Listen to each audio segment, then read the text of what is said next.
میم، یہ حروف مقطعات ہیں، اور اس کو اب قرآن کریم کو دیکھنا کار ثواب ہے. تو اس طرح یہ ان کو بھی اگر ہم تعظیم کی نیت سے دیکھیں گے لوح قرآنی کو تو انشاءاللہ ثواب کے حقدار ہوں گے. اور ان کو اگر کوئی رکھتا ہے تعظیم کے ساتھ، اب ظاہر ہے کہ اس کو ٹچ کرنا بے وضو یہ تو جائز نہیں رہے گا. نہیں، آیت قرآنی، یہ قرآن کی آیتیں ہیں، قرآن کریم کے حصے ہیں یہ، اس لیے ان کو بے وضو ٹچ نہ کیا جائے، با وضو اس کو ٹچ کریں. رکھنا اور کار ثواب ہے، اس کو دیکھنا، چومنا جبکہ وضو ہو. تعظیم کی نیت سے چومیں گے تب بھی ثواب ملے گا. اس کے معنی جو ہے نا، یہ معنی اللہ جانے، اس کے بتائے سے اس کے حبیب جانے.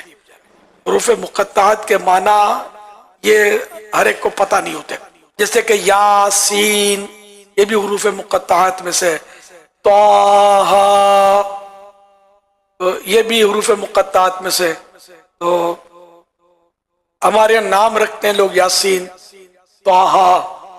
تو اعلیٰ حضرت رحمۃ اللہ علیہ نے فرمایا کہ جیسے یاسین، اب یاسین یہ سرکار صلی اللہ علیہ وسلم کو خطاب کیا گیا، اس سے پکارا گیا اللہ پاک نے یاسین.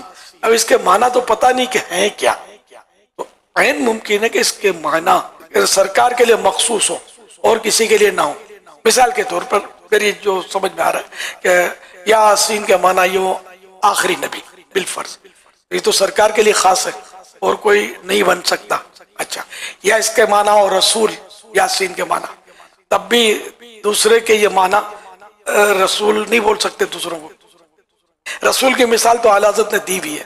پھر یہ بھی فرمایا کہ جیسے محمد یاسین کر دیا تو محمد رسول، یہ بھی دوسرے کے لیے، عوام کے لیے، یعنی کسی کے لیے بھی بول نہیں سکتے.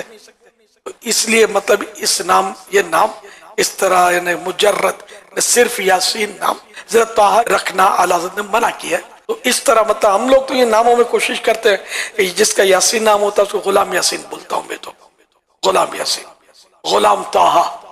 غلام ہونے میں تو شرف ہے، سعادت ہے. جن کے نام یاسین ماں باپ نے رکھے کوئی بات نہیں، اب رکھ دیے اب غلام یاسین ہو جائیں، غلام لکھا کریں، بولا کریں، غلام طٰہٰ بولا کریں، تو یہ مناسب ہے.